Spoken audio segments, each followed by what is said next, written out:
People don't talk about that, but these feet that flatten and spread and structurally have blown out sometimes are probably, it's like Clyde Caldwell said, don't you think we have overexpanded feet?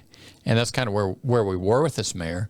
And as the foot is growing out, the foot's elastic and it's stretched. And now it's rebounding back to where it should be before. And the lamina and everything, as far as what's growing down, does not look stretched anywhere. So it's all still pretty tight. And we want to maintain that. We don't want the lamina to get where it's stretched and looks like it has been through any kind of laminitic episodes, and some of it's because of mechanical force. But the foot is recovering and it's starting to build that nice cup up.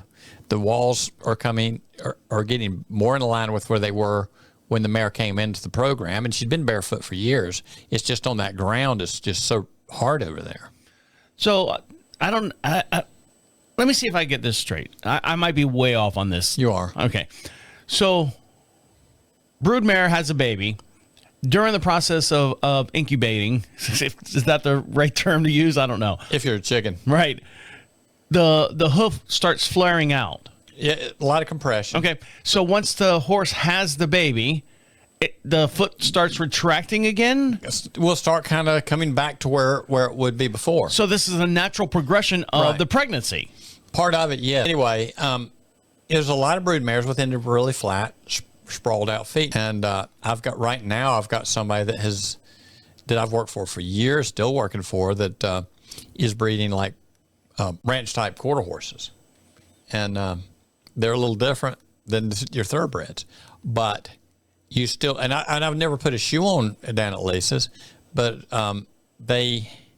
you're maintaining the foot enough that we're not getting splays, flares, elf toes, crushed heels, the whole bit.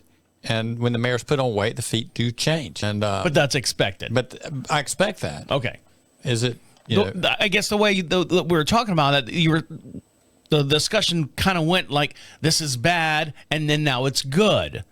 Well, ideally you don't want a foot to flatten out, and they do. There are plenty of horses out there, the feet have compressed down and flattened out, and they've got some structural damage from it.